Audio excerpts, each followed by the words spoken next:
Back in 2004, we decided, because we're focused on people, that we didn't have a good way to collect data about the behaviors of people. There weren't sensors out there that we could use for that purpose, so we decided to build our own. We built what we ended up calling mites. Mites are MIT environmental sensors. We're now on our 3rd generation, TER, so we now call our sensors termites. And we've been fortunate enough to work with some really good researchers from Andorra, and the next speaker is one of those, Núria Macià.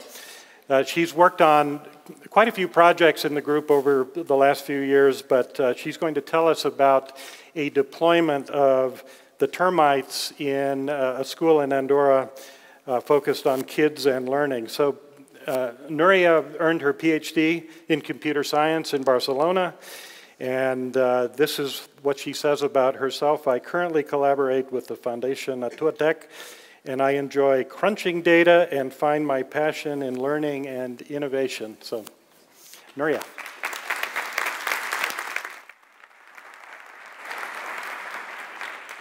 Hello, everyone. So, the second time I met Núria Macià, Secretary of State, he told me, "You speak with passion." And he might not remember this, but I do, because his comment got me thinking. No one pointed out to me before, but that's true that that day I was determined, and I wanted to accomplish something. So I started thinking about what was really driving me, what drives us in general, and most importantly, what helps us accomplish our goals. And I believe that the real drivers are these 3 elements that you're going to see: passion, innovation in any form, and collaboration. Since we are among friends, let's call them PEAK. And PEAK is the reason we are here today. And PEAK is what these people you're going to see here represent. So they're smart, talented, open-minded, hard workers, but above all, they're passionate. Passionate about what they do, passionate about learning, about technology. To understand how PEAK materializes in life, let me tell you about this great project that we are working with middle schoolers, students for vocational training, teachers, administration, government. This project is called Termites for Electronautes. So we deployed in a school in Andorra la Vella termites, sensors developed by the MIT, to study research efficiency. And these sensors gather a bunch of data that we share with vocational training. And yes, you heard well, we share and with vocational training. And many people think that students for vocational training is for not so great students, but this is a big misconception because they're doers looking for their passion. And for this project, they built a computer cluster and they then run a data analysis on this data. And they were thrilled to show these results to the Ministry of Education. So that's amazing. And in the meantime, in elementary school, in the same project, we have another example of PEAK in its pure form. So teachers connecting to researchers, researchers connecting to students, and students to technology. And look at this boy. I see passion in here. Bow tie, jacket. He's excited about meeting the inventors of the termites. And this boy is Marcel. And he's here attending the summit, driven by his passion and by his dream, which is studying at the MIT and working in robotics.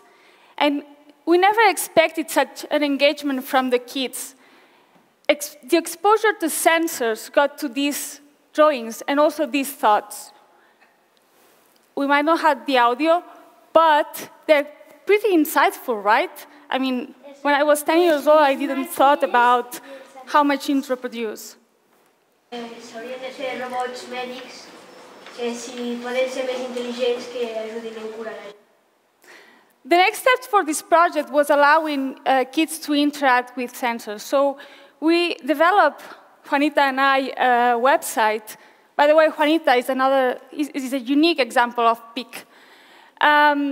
So for both of us, it's very important, the process, even more important than the result.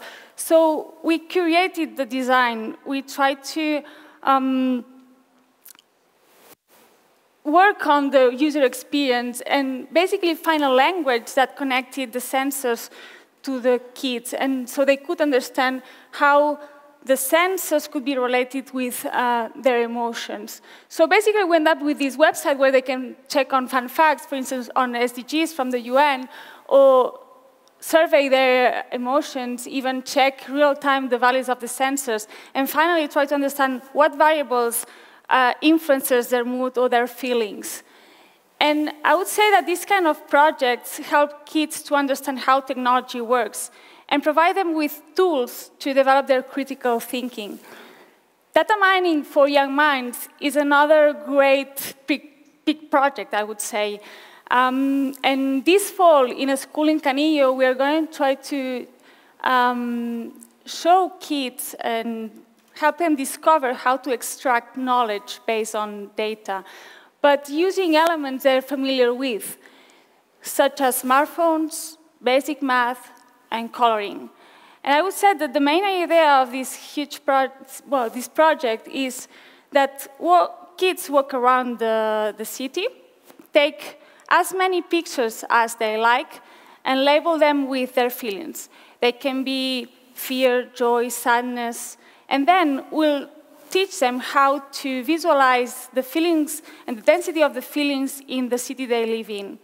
And the first version of this app was developed by Aleix Dorca. And if I'm right, it took him 2 hours in his free time. So passion has no schedules.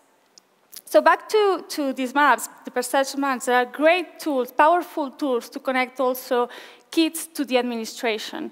And when I pitched this project to the school in Canillo, the principal saw immediately this value. And I would say that back to coding. Coding is a resourceful whatever. It's useful nowadays. So I would like to talk about Aprendam Pitabola. Is an initiative that we launched with the Universitat Andorra to awaken the STEM skills.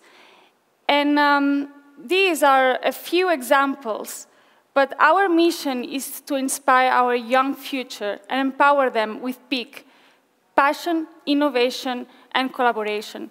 And the innovation space was designed for that specifically. It's a bold bet on a common space to share and develop peak. So I encourage you to share your peak experiences over the break, and please take some time to talk to Marcel because he's around.